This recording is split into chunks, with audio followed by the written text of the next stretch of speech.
નમસ્કાર મિત્રો, આજના વિડીયોમાં આપણે વાત કરીશું જો તમારે ભાવનગરથી હરિદ્વાર જવું હોય તો આજના વિડીયોમાં હું તમને ભાવનગરથી ચાલતી આ હરિદ્વારની ટ્રેનની એ સંપૂર્ણ માહિતી આપી દઈશ. એટલે આજના વિડીયોમાં આપણે જાણીશું કે ભાવનગરથી ટોટલ કેટલી ટ્રેન ચાલે છે હરિદ્વાર માટે, કેટલા વાગે ચાલે છે અને આ ટ્રેન એ ગુજરાતમાં કયા કયા શહેરોમાંથી પસાર થઈને એ હરિદ્વાર આવતી હોય છે. અને જો આપણે આ ટ્રેનમાં સફર કરીને હરિદ્વાર જઈએ છીએ તો આપણને આ ટ્રેનમાં એક વ્યક્તિનું ભાડું એ કેટલું લાગતું હોય છે. એટલે આજના વિડીયોમાં હું તમને આ બધી બાબતોની સંપૂર્ણ માહિતી આપી દઈશ. એટલે અમારો આ વિડીયો તમે શરૂથી લઈને એન્ડ સુધી જરૂર જોજો.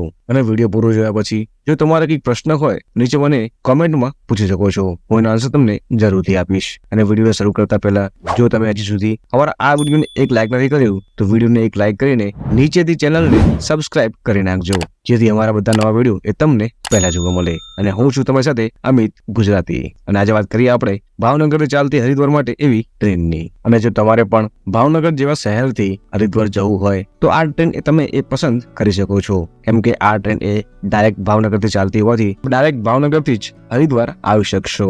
કેમ કે 2024માં ઘણા બધા ભક્તો એ હરિદ્વાર ફરવાનો પ્લાન બનાવતા હોય છે કે કેદારનાથ જતા હોય છે તો એ લોકોએ હરિદ્વાર થઈને જ કેદારનાથ જવું પડતું હોય છે. એટલે તમારે સૌપ્રથમ હરિદ્વાર જ આ રેલવે સ્ટેશન આવવું પડતું હોય છે.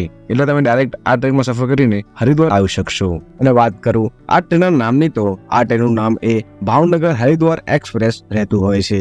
અને આ ટ્રેન એ ભાવનગરથી રાત્રે 8:20 ચાલતી હોય છે, જે ટોટલ 1 દિવસ 7 કલાક અને 20 મિનિટ પછી આપણને હરિદ્વારમાં એવા આવેલા હરિદ્વાર રેલવે સ્ટેશન રાત્રે 3:40 જ પહોંચાડતી હોય છે. એટલે આ ટ્રેન એ ભાવનગરથી રાત્રે ચાલે છે અને આપણને રાત્રે જ 3:40 આ ટ્રેન એ આપણને હરિદ્વાર પહોંચાડતી હોય છે. અને જો તમારે આ ટ્રેનમાં સફર કરીને Sihor Gujarat, Dhora junction, Botad junction, Limbdi junction, Surendranagar junction, Viramgam junction, Mehsana junction, Patan junction, Bhildi junction, Dhanera junction, Raniwada junction જેવા શહેરોથી જો તમારે આ હરિદ્વાર જવું હોય તો પણ તમે આ ટ્રેન એ પસંદ કરી શકશો, કેમ કે આ ટ્રેન એ ગુજરાતના આટલા બધા શહેરોમાંથી પસાર થઈને એ હરિદ્વાર જતી હોય છે.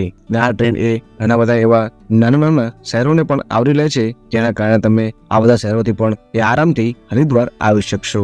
અને જો તમે આ ટ્રેનમાં સફર કરીને હરિદ્વાર આવો છો તો વાત કરો આ ટ્રેન નંબરની, તો આ ટ્રેનનો નંબર એ 19,271 રહેતો હોય છે. અને આ ટ્રેન એ ભાવનગરથી જ ચાલે છે અને આ ટ્રેનનું એ છેલ્લું સ્ટેશન એ હરિદ્વાર જ રહેતું હોય છે. અને આ ટ્રેન એ ટોટલ ભાવનગરથી હરિદ્વાર માટે એ 574 કિલોમીટરનું અંતર કાપતી હોય છે. ટ્રેનની એવરેજ સ્પીડ 50 કિલોમીટર અને મેક્સ ટુ મેક્સ સ્પીડ એ 110 કિલોમીટરની રહેતી હોય છે. એટલે આ ટ્રેનની સ્પીડ એ નોર્મલ ટ્રેન જેટલી જ રહેતી હોય છે. અને જો તમે આ ટ્રેનમાં સફર કરીને ભાવનગરથી હરિદ્વાર આવો છો તો આ ટ્રેનમાં તમને ટોટલ સમયગાળો એ 1 દિવસ 7 કલાક અને 20 મિનિટ જેટલો એ લાગતો હોય છે. એટલે ટોટલ તમારે 1 દિવસ પૂરો અને એક્સ્ટ્રા 7 દિવસ એ તમને લાગતા હોય છે. અને આ ટ્રેનમાં તમને ટોટલ 4 જેવા કોચિસ જોવા મળી હશે. જેમાં વાત કરું કોચિસની તો જેમાં તમને general class, sleeper class, 3 tier AC, 2 tier AC જેવા બધા કોચ અહીંયા તમને જોવા મળી હશે. અને જો તમારે ગુજરાતના અન્ય કોઈ શહેરથી આ ટ્રેનમાં સફર કરીને આવવું હોય તો આ ટ્રેન એક ગુજરાતમાં અલગ અલગ શહેરો પર આવતી હોય છે. જો તમારે સિહોર ગુજરાતથી આવવું હોય તો આ ટ્રેન 8:44 આવે છે. ધોરા જંકશન આ ટ્રેન એ 9:05 આવે છે. બોટાદ જંકશન આ ટ્રેન એ 9:40 આવે છે. લીંબડી જંકશન આ ટ્રેન એ રાત્રે 10:29 જ આવતી હોય છે. ત્યાંથી આ ટ્રેન એ સુરેન્દ્રનગર રાત્રે 10:42 આવે છે. વિરમગામ જંકશન રાત્રે 12:18 આવે છે. અને મહેસાણા જંકશન આ ટ્રેન એ રાત્રે 1:23 જ આવતી હોય છે. અને પાટણ જંકશન આ ટ્રેન રાત્રે 2:05 આવતી હોય છે. ત્યાંથી આ ટ્રેન ભીલડી જંકશન રાત્રે 3:20 પહોંચતી હોય છે. અને ત્યાંથી આ ટ્રેન એ ધાનેરા જંકશન રાત્રે 4:03 આવતી હોય છે. એટલે ટોટલ ગુજરાતમાં આ ટ્રેન એ આટલા બધા શહેરો પરથી પસાર થઈને હરિદ્વાર માટે આગળ ચાલતી હોય છે. જો તમારે રાજસ્થાનમાં એવા રાનીવાડા, મારવાડ, પિનમલ, જાલોર, સમદરી, જોધપુર જંકશન જેવા શહેરોથી જો તમારે હરિદ્વાર જવું હોય તો પણ તમે આ ટ્રેન એ પસંદ કરી શકશો, કેમ કે રાજસ્થાનમાં પણ આટલા મોટા મોટા શહેરો પરથી આ ટ્રેન એ ચાલીને હરિદ્વાર માટે આગળ જતી હોય છે. અને જોઈ શકો છો મેપમાં ભાવનગરથી ચાલતી આ ટ્રેન એ ટોટલ આટલા બધા સ્ટેશનો પરથી પસાર થઈને એ હરિદ્વાર આવતી હોય છે.